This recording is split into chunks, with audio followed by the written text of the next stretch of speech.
Someone recently asked me, so what is reality? If this is a dream, what is reality? Well, I can speak only for what it is that has occurred here. There was a lot of confusion when I first realized I had no personal self, and then a bunch of awakenings happened, a bunch of experiences happened, a bunch of insights came, a bunch of realizations came. And one of the hardest things to deal with was to understand that these realizations and insights were pointers, and that by squeezing on to them, by holding on to them for dear life, the way I used to hold on to the idea of this dream world being a real thing that would somehow, if I just only did the right stuff, it would protect me, it would keep me safe, it would create my happiness, it would bring me love, it would do all those things, I thought. And that's not true. It never did any of those things. It doesn't have the power to do those things. How could it?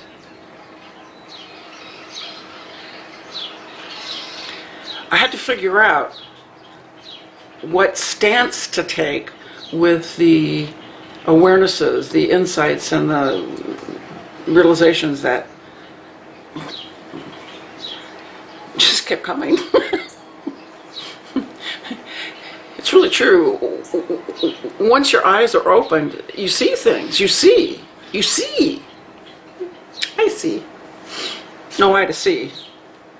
Which, by the way, that's a good example. We'll use that. There was this huge pointer of there's no personal self, no I, no me. When that was seen to be absolutely the real deal, in fact, it was so real that there was just so much laughter and tears over the ludicrousness of ever even imagining that there had been an individual person living somewhere inside this body.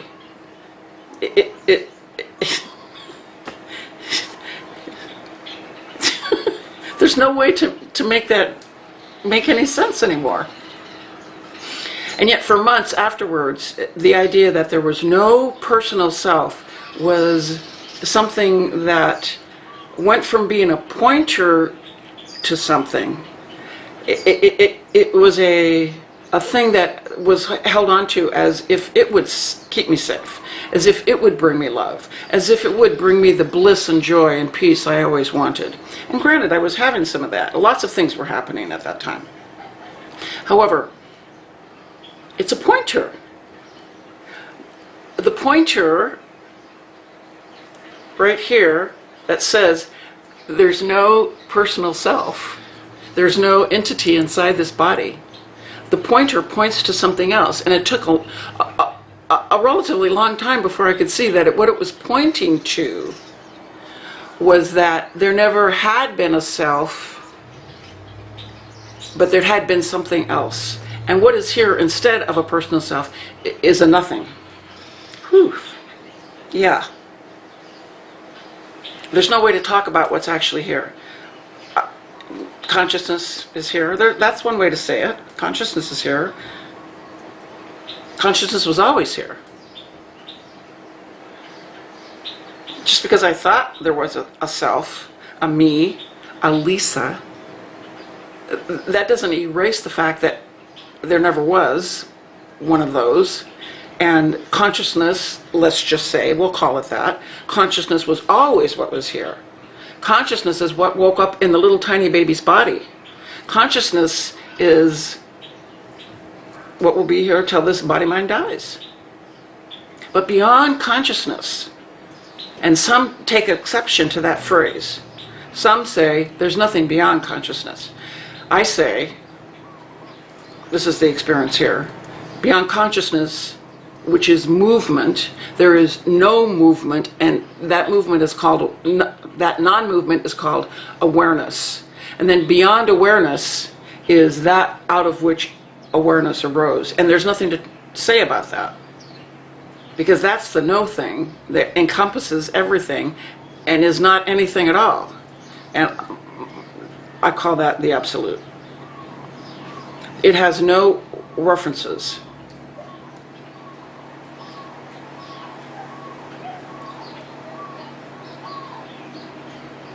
there are those, the great masters, who apparently, and I think this is probably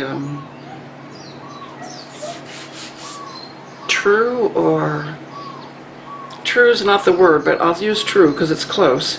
I think it's true that there are some of the great masters that actually completely shed the attachment to mind, which is what moves in consciousness, or consciousness moves in it, and they live as the absolute. And when they say I, they're referring to themselves as the absolute, the unending, the non-beginning, the nothing, the everything, the beyond.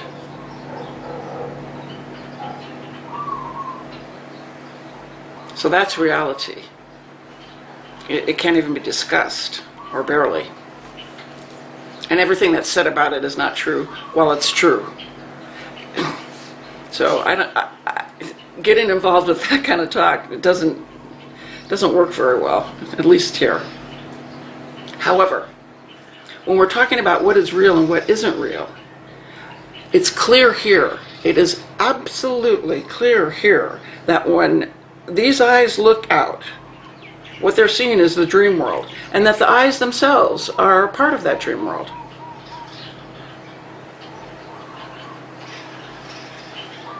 Some people, when they look out, what they see is oneness. They experience it as oneness. That doesn't happen here, although there is a true, profound understanding that there's only one thing here. One thing here, and it's not a thing.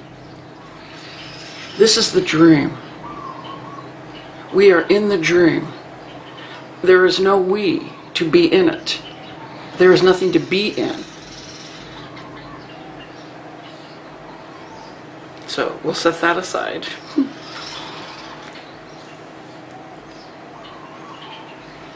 Reality, for those of us who are not fully awake, for those of us who are not awake at all, by awake what I mean is seeing things as they are, as opposed to seeing things as they are not.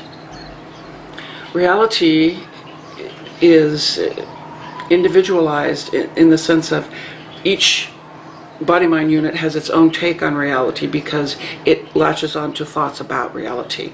And we can easily understand that with 7 billion human body-minds walking the planet, there's going to be 7 billion different sets of thoughts that look out into the dream and say, well, the dream is this, the dream is that. No, the dream is this. No, it's that over there. 7 billion different realities. Yes? Each one unique to the body-mind unit that has it. Those are realities with a small r is what I think of it as. And then the absolute is the foundation of it all. But since we can't really talk about that coherently, let's focus on this reality right here. If indeed 7 billion different worlds, dimensions of experience are happening right now, yours is one of them. This body-mind unit has one too, still. That doesn't change. Just because the pointer was seen that there's no self, all the conditioning is in place here as it is in you, and lots of that stays, lots of it goes. So how to look at this idea of what is reality? Here it's a two-step thing. Number one, whatever it is that is being experienced is going to be reality here. The reality of what's heard, what's seen, what's tasted, what's felt, what's smelled. The reality of what's thought has changed a lot. Those first ones haven't. Because the thoughts are allowed to just go through. And then beyond that, without a personal self, the idea of a personal self, and remember it's only an idea, without that idea to interfere and color everything, there is the opportunity to see that this reality here is transitory. And the one thing that is not transitory is not experienceable, and yet it can be used as a ground. Very lightly. Very lightly.